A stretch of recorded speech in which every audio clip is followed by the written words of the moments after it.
What's up guys, welcome to the channel. Today's Raid Shadow Legends video is going to be about the brand new fusion champion that we've got, this guy called ROTOS, the Lost Groom. So I've mapped it out, all the events over the course of the next probably 3 weeks, March 1st, so 3 weeks, and we're gonna look at what you guys are gonna need basically to do all this, because I've noticed it's a little bit different than the Torment fusion in the sense that you cannot get the epic champions directly. You have to get each of the 4 rares to fuse each of the 4 epics. They're all different affinity types, they're all in different events, which means you really have to go through the entire thing. A lot of these champions are also new. I don't see a lot of old ones that you might possibly already have. You probably do. Like, I know I have 4 of them. I've got Apothecary, Ragemonger. I do have a Reliquary Tender, but I'm not going to use her. Mystic Hand I've had before, don't now, Hollow, and Chevalier. But that's one of each of those, which means I still have to go through the entire thing basically if I want to get this champion. So anyway, all to say that I've mapped it out, like I said, on the on a calendar, as well as gotten all the potions ready for you guys, or the total amount of potions that you are going to need in order to do this. Because let's face it, if you are well prepared for this, it's going to be a lot easier. For instance, look at all the brews I have right now. It's not a ton, but that's usually the amount I try to have on hand before starting a fusion event. As for the potions, I don't have a whole lot of them, but I do have a decent amount, and you'll see when I show you guys the table with the total amount you're going to need. It's actually not that bad. Also, you'll notice I have a certain amount of silver. It's not a lot. I would like to have more, but it's all I have for now. And plenty of gems. I will most likely use them as energy refills, but I've also, taken the time to save perhaps like the rewards from the battle pass. So here's more energy, double XP, a little bit more energy in here. And then as for the quest, same thing, saved up more energy.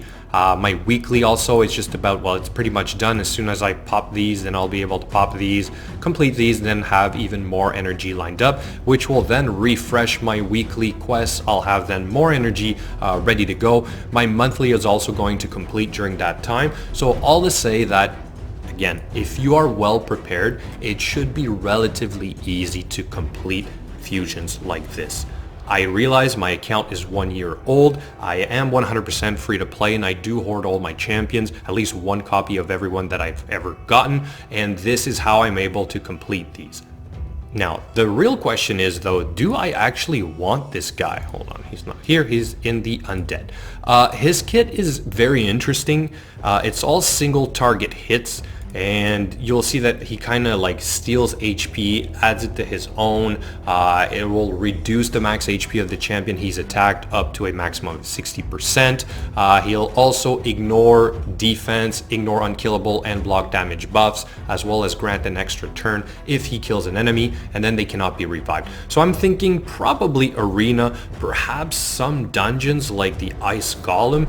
But if I look at it in terms of priority, I don't see a guy that's really necessarily strong for the clan boss. Maybe he is, maybe somebody will figure something out, but there is one thing I have noticed though, is that one of the rare champions, sorry, not rare, but epic champions needed for this guy is actually very strong. Her Sepulture Sentinel. She's got a decrease attack 50% on a 2-turn on her A1 with a once ranked up 60% chance to land. With the passive, not passive, sorry, but mastery, that would be about 65%. This is really good. This is down the line of like a Tyrell. And then she's also got a 60% increased defense, as well as block debuffs on all allies for 2 turns on a 4-turn cooldown. And this here, a passive which has a chance to completely, or blocking, not ignore, blocking incoming damage when she and their allies are attacked, I guess, and occurs once per turn. So this is really strong for the clan boss.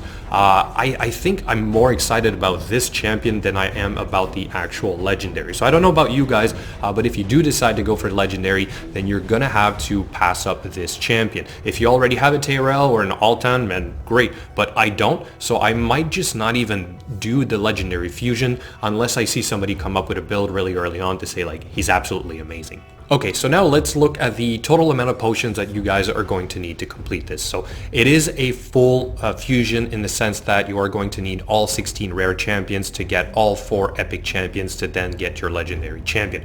I don't exactly know the entire breakdown, but I did write it on a piece of paper here, and you are going to have 6 magic rares, 3 spirit rares, 3 force rares, and 4 void rares. Then you're going to have 2 void epics, 1 spirit epic, and 1 force epic. So for the breakdown of the potions, this should be right. Maybe somebody can check my math and make sure I didn't make a mistake here, but it's basically in line with the other fusions. If we take, for instance, Torment, but that was all void rares, and then if we compare it with like a Rosin, you'll see that it's basically the same total of potions that you will need. Now, I showed my potion a little bit earlier, and you saw that I don't have everything I need right now, but still I was kind of getting ready for this, so I have a portion of it, which should make this a lot easier. Okay, so now let's look at the calendar. So this is probably the most important part when I do one of these, is that I kind of just try to look at it overall, sort of see what I need to do every day in order to guarantee that I would get that fusion, like I said in the beginning.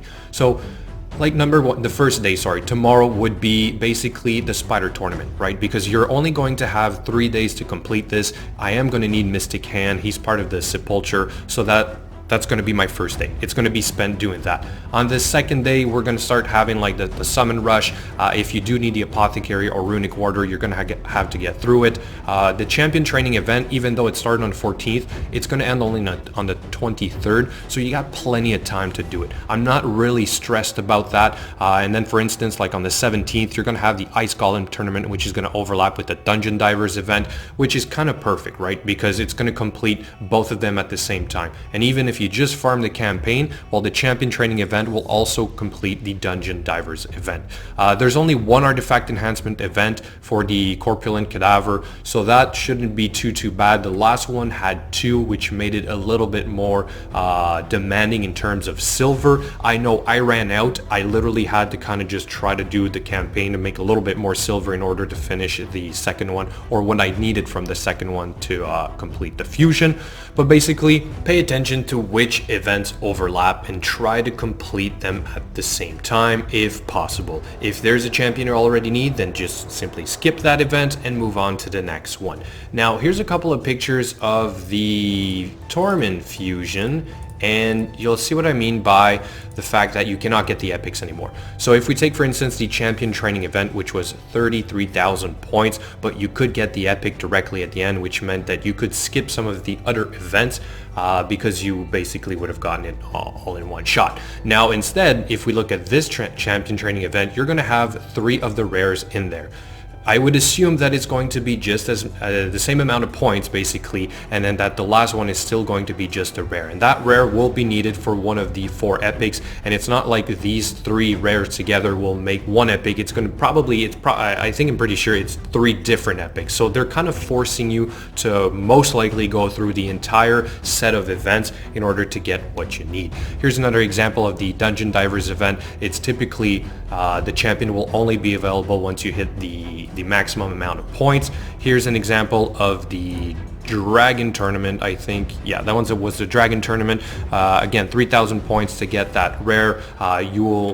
We will most likely, see the same thing with this event right here. And then here was the Summon Rush event from Torment, which showed that you could get one of the rares for 1,400 points, but you could have gotten the epic for 5,700 points. Now this is going to be only rares, so it might not be as much, but I'm thinking it'll probably be somewhere between those lines. Now quickly back to the calendar. Like I said, it's really about prioritizing what is more important each day. Like I said, the 14th will probably be the Spider Tournament. Once you get Mystic Hand, then you can probably move to the Champion Training Tournament until the 17th, when it's going to be the Ice Golem Tournament, which you're going to do until you get Fleshmonger. Then you're going to go back to the Champion Training event. You're going to do some artifact enhancing at the same time. On the 20th, then you're going to jump on the Dragon Tournament. Once that is done, you're going to go back to your Champion Training event, and so on until you get to the end. All in all, it should be relatively easy. like I've said, if you plan it out or map it out, use a calendar like I do. Like, you don't have to, but I take the time to show you guys. If you put aside some resources and get ready for this type of event, it shouldn't be that hard. So hopefully this video has helped you guys or will help you guys in being better prepared for the next one, or perhaps for this one even, and hopefully you are able to get this new legendary champion. If not, then at least go for that epic champion, which is very strong, like I said. As always, thank you so much for watching, and I will catch you guys later.